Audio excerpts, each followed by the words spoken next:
Hacking is an activity that always catches the attention of many computer enthusiasts. And although many times the idea of a person in front of a black screen writing lines of code is not sold in movies and series, in reality the world of hacking is vast and it is not an easy path to start studying or something that is learned overnight. So if this year you have considered the idea of becoming a security professional or a hacker, you should know that you need to have an insatiable curiosity, enjoy the process of discovering how the systems that surround us really work and, above all, you need to build a solid foundation of technical knowledge. So in this video I will try to give you information on what topics you can start studying in this year 2025 so that you can become a security professional. If your goal is to learn to program beyond the language you use, you must develop your logic and reasoning. And for this, something that I am using these days is Brilliant. Brilliant is a web and mobile platform where you can develop your logical thinking and skills in topics such as mathematics, engineering, and software development, improving your problem-solving skills using a method that is up to 6 times more effective than just watching video lessons. And it's through short logical exercises that feel like playing a game.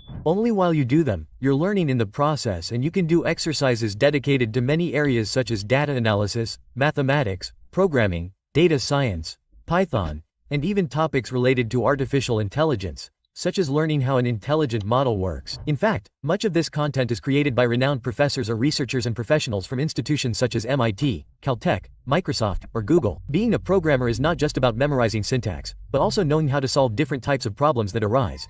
And Brilliant allows you to gain these skills by doing short exercises. To try Brilliant for free for 30 days, you can go to brilliant.org/fast or follow the link in the description and get a 20% discount on your annual premium subscription, and start learning with brilliant.org. Networking.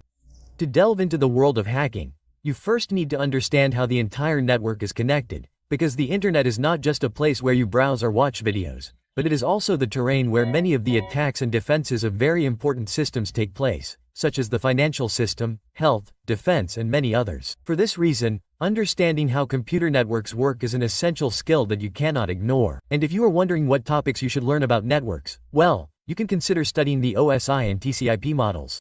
These explain how data travels on a network and are a theoretical model of 7 layers where each level has a responsibility and are key to understanding the flow of data and possible failures or vulnerabilities. Then you should also study common protocols such as HTTP, HTTPS, TCP, and UDP. These are typically used daily when we transfer data on the web, that is, when you enter a site or use some type of application. And knowing these protocols will help you interpret and analyze network traffic. Then there are also IP addresses and subnets, where IPs identify devices on a network and the subnet organizes and optimizes traffic by dividing it into networks or smaller segments. And of course, you should also know about routers, switches, and firewalls, where routers connect networks, switches manage internal communication, and firewalls filter and protect traffic from threats. To learn all this, as far as lottery goes, there is a lot of information on the internet. There are videos and courses, but practice is more important. So one way you can start learning all this is by downloading some programs and starting to try them out. And a quick way to start delving into all this is to learn about a software called Cisco Packet Tracer, which is a free simulator that allows you to configure small networks, connect devices, and analyze how data flows between them. Then there are also interactive platforms like TryHackMe, which have many sections dedicated to security, but it has a module designed specifically for networks where it can give you a practical perspective and also give you a step-by-step guide on how to get started with all this. It's also a good idea to start learning about a software called Burp, which is an essential tool for any security professional because it allows you to capture network traffic and analyze it in real time. For example, you can visit websites, download files, and observe how data travels between your device and the server. And this not only teaches you how a network works, but also how to identify suspicious patterns. Learn more about operating systems. Aside from networking, another topic that a security professional should master is topics related to operating systems. And when we talk about the most widely used operating systems, Windows and Linux are typically considered, because although Windows dominates the market at the user level, Linux is the fundamental pillar in servers and cloud infrastructure. It is also one of the preferred systems by security professionals because there are Linux systems dedicated to security that already come with tools for penetration testing. That is why learning to use Linux is highly recommended. And if you have never used Linux, here are several ways to integrate it into your workflow without overcomplicating things. The best way to start is with Ubuntu. This is one of the most popular Linux distributions. If you do not know what a distro is, Linux basically has many versions, so to speak. Each version has its focus and Ubuntu is one of the most popular, In fact, it is one of the most beginner-friendly. By using Ubuntu, you can familiarize yourself with the basic commands of the system and explore the security tools that can be installed there. Now, as for the ways to install a Linux operating system, such as Ubuntu, there are several ways. The first is the most recommended in my opinion, which is dual boot. That means that you can install both Linux and Windows on the same computer so that when your computer boots up, you can choose which system to start with, which is ideal if you want to use all of your computer's resources when using the operating system. The other option is to use a virtual machine where you can install programs like VirtualBox or Binware inside Windows to run Linux operating systems. This is much more limited in terms of resources, but if your computer has enough resources like RAM and disk space, you won't have any problems. In fact, this approach is typically used to start testing multiple operating systems without damaging the main system. And a third option is also to use something called the Windows subsystem for Linux, which is a feature that Windows has that also allows you to install a Linux system, although it focuses solely on the console or terminal, and from there you can interact from that terminal by executing commands and running tests. And although this environment is a bit more limited in terms of functionality, it can also be a good way to start learning Linux without having to install a lot of complicated things. Whichever option you choose, once you have it installed, what you need to do is learn the basic commands and essential tools, because these are the fundamentals for you to move comfortably in a Linux environment. And in fact, all these commands are the same ones you will use when you have to connect to servers. From these bases, you can start moving around with other types of distributions, a little more designed and, obviously, within a Linux system, such as Ubuntu, you can also install programs dedicated to hacking. But there are also other distributions, other variations of Linux, where you can have all the programs dedicated to pen testing and hacking in the same system, already installed. Some of these distributions are Kali Linux and Parrot OS. Now, if you are wondering what about Windows, well, although Linux is the standard in computer security, do not underestimate the importance of knowing Windows at a more technical level, because many companies use this operating system in their corporate environments and understanding it will give you an additional advantage. So here are some key topics that you can start exploring within Windows. One is file permissions, system logs and how to analyze them, and user and group management, which are another slightly more advanced topic in Windows. Knowing this, you could start learning more about other security tools that run on this system. And when I talk about security tools, I mean software or programs that allow you to perform penetration tests, vulnerability analysis, or system assessment. And obviously, there are also many options that you can choose from here, but among some of the most important tools that you will be able to find, there are often tools for network and system scanning, such as Nmap, which is one of the tools that allows you to scan networks, discover connected devices, identify open ports, active services, and operating systems in use. Or there is also Wires, as I mentioned before, which allows you to analyze all network traffic in real time and capture and examine network packets. Then, there are also tools for brute force testing. For example, there is Hydra, which is a powerful tool for performing brute force attacks on services such as SSH, FTP, HTTP and others. Although you should consider that you should only do this in authorized environments or in environments where you are learning to use these types of tools. Then there are also tools focused on web applications such as, for example, Burp, which is one of the most complete tools for testing web application security. It allows you to intercept and modify HTTP requests, test vulnerabilities such as SQL injection or cross-site scripting and automate analysis as well. And it typically has a free version that is enough for you to learn all its basic concepts. Or there are also tools such as Z-Attack Proxy or SAP, which is a tool similar to Bweep that is completely free and open source. In addition to this, there are also tools for scanning vulnerabilities such as Nessus or OpenBAS, which help you identify problems in systems, configurations and networks. Other very prominent tools that you'll typically hear about in this area include, for example, the Metasploit framework, which is an advanced penetration testing platform that allows you to develop and execute exploits against vulnerable systems. Or there's also John the Reaper, which is a password auditing tool that can help you understand weaknesses in an authentication system. And as you learn about all this, you'll realize that there are many tools focused on web environments. And one of the reasons is that it's one of the most attacked and vulnerable environments because it's the one that users use the most on a daily basis. So it's crucial to understand concepts like web application security or WebSC. So if you're interested in focusing on this area, an essential guide to get started is the Low Top 10, which is a document that lists the most common vulnerabilities each year. And this is where you can find, for example, SQL injection, cross-site scripting or cross-site request forger, among other vulnerabilities that are worth preventing to protect your clients' web applications or perform audits. Programming. Although many hacking tools already perform complex tasks automatically, learning to program is a necessary skill in the path of any hacker,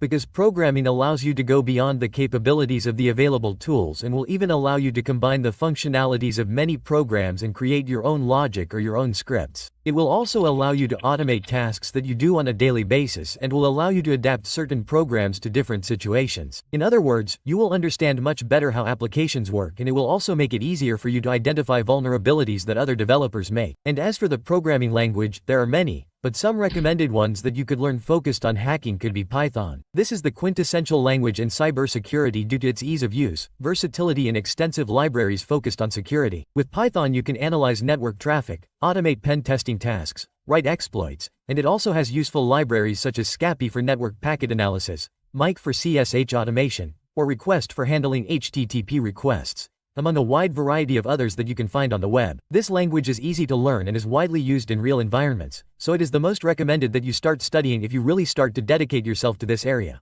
Although it is not the only thing you should know, because as you get to know other systems, you will obviously learn more languages. For example, if you use a lot of Linux servers or a Linux distribution in your day-to-day life, you will probably also be familiar with BCHPT, which is a language that will allow you to automate commands within Linux and that you will be able to execute both on servers and on your own machine. It is used to automate tasks such as network scans with Nmap, managing file permissions, or configuring networks and services, all with a single script. In fact, this is also the same in the world of Windows. Because if you're going to be doing the same tasks on Windows, you can't run a script, but it has its equivalent, which is PowerShell scripting, where there's also a special language for the Windows PowerShell tool, and this allows you to do the same thing. It also allows you to configure the system through code, where you can write scripts to manage users and permissions or explore logs and detect anomalies. And of course, if you're going to continue studying, JavaScript wouldn't be missing. The reason is that there are many services that we use daily that are on the web, and as security professionals we must also focus on this environment that we will then have to test, or perhaps we will have to test how vulnerable a site is. To give you an idea, on many web pages you can find the topic of cross-scripting, which is directly related to how JavaScript code is executed in browsers. So learning the JavaScript language will allow you to understand the behavior of web applications and will allow you to create scripts for applications. Now, something to keep in mind is that you will find many courses and tutorials on the internet to learn programming languages,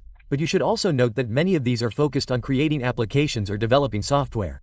What I would recommend is that you first look for a course that teaches you how to program with a focus on hacking techniques. In other words, there are some courses that teach you how to create scripts in Python to be able to run a penetration test or use some tools that you would typically use in your job. You should keep this in mind so that you do not waste so much time learning a language and you will be studying application development.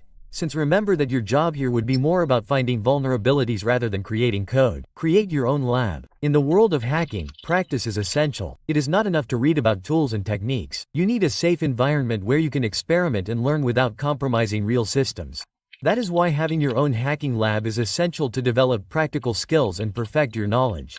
Now, if you are wondering what your lab should have to get started, the most basic thing is that your computer should have some software to be able to install virtual machines. Here you can consider installing both VirtualBox and Binware, which allow you to run multiple operating systems and start testing. Now, in terms of operating systems, there is also a wide variety. You can install Windows 10 or Windows 11 to try to exploit it, or also a Linux distribution to test.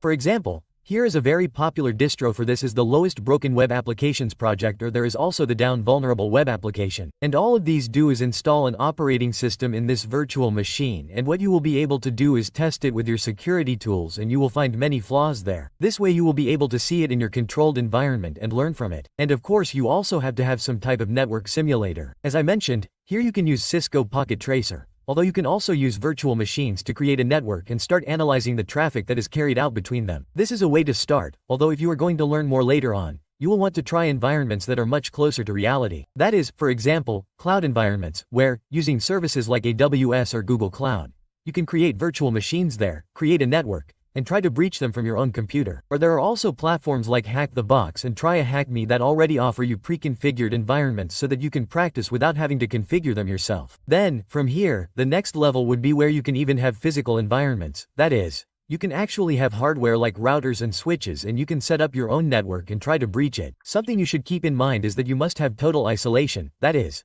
make sure that your laboratory is completely separate from your main network. You should also document everything. That is, you should keep a record of the configurations, tests, and results that you obtain. And always try to do tests in a simulated real environment. That is to say, once you have your lab, you can start doing more advanced simulations such as creating virtual networks with multiple operating systems, simulating brute force attacks or vulnerability analysis, and even much more depending on the resources your lab has. Now, if you are wondering if there is an orderly way to learn all this, the answer would be that there are many ways to learn hacking and each one has advantages and disadvantages. But there are ways to learn step by step everything I have mentioned, and in fact you will learn much more. The first option is to use interactive resources. This is the way many people start because they are mostly free resources and there are many sites that already offer you information. They even give you a step-by-step guide on how to get started in this area. Among the sites you can find here are, for example, TryHackMe, Hack the Box, Over the Wire Rootum.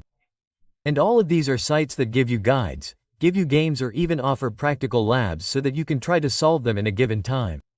And just to give you an idea, there are also professionals who are dedicated to solving these types of challenges, because there is a type of competition called Capture the Flag where multiple hackers try to find security flaws in the shortest time possible. These are called CTFs and they are competitions designed to solve security problems, which are also another way to dedicate yourself to the world of security. But let's say in a slightly more entertaining way. In addition to these resources, it is also important that you join a community. The reason is that many times several of the tools may have some flaws or you may encounter some difficulties, and having someone give you at least an idea of how to solve them can help you advance a little faster. And to find communities, they are all on the internet. There are sites on Reddit, such as Net-C Hacking. Then there are also Discord channels and specialized forums as well. And by using these resources you would be using a fairly straightforward approach to how to learn hacking. Although if you also want a certification or proof that you have studied this area, you can consider obtaining a security certification provided by a company dedicated to this area. Some of the most recognized, for example, are Conta Security, which is ideal for beginners. There is Certified Hacker, which is focused on pen testing, or Learning Security Junior Penetration Testing, which is focused on beginners in penetration testing companies, or OSCP, which is an advanced and highly respected certification in the field. Remember that these certifications will help you learn about this area and even demonstrate that you have spent many hours studying it, but they are not so useful in the sense that they will guarantee you a job. So the important thing about taking a certification is not the paper itself, but the concepts and techniques that you learn from this certification. Ultimately, ethical hacking is not about destroying or causing damage, but about learning and protecting systems. So always make sure to practice only in authorized or simulated environments, and respect legal and ethical boundaries, above all. Of course, this is just the beginning because there are many more advanced areas and they are even combined as you go deeper with other types of areas such as cloud services or security tools, etc. Remember, learning hacking is a process that requires time, patience, and a lot of practice. And if you are also interested in this area or have your own resources and want to share them with others, you can leave them in the comments. This way we can all learn much more about this area. That's all for today's video. If you have any questions, you can leave them.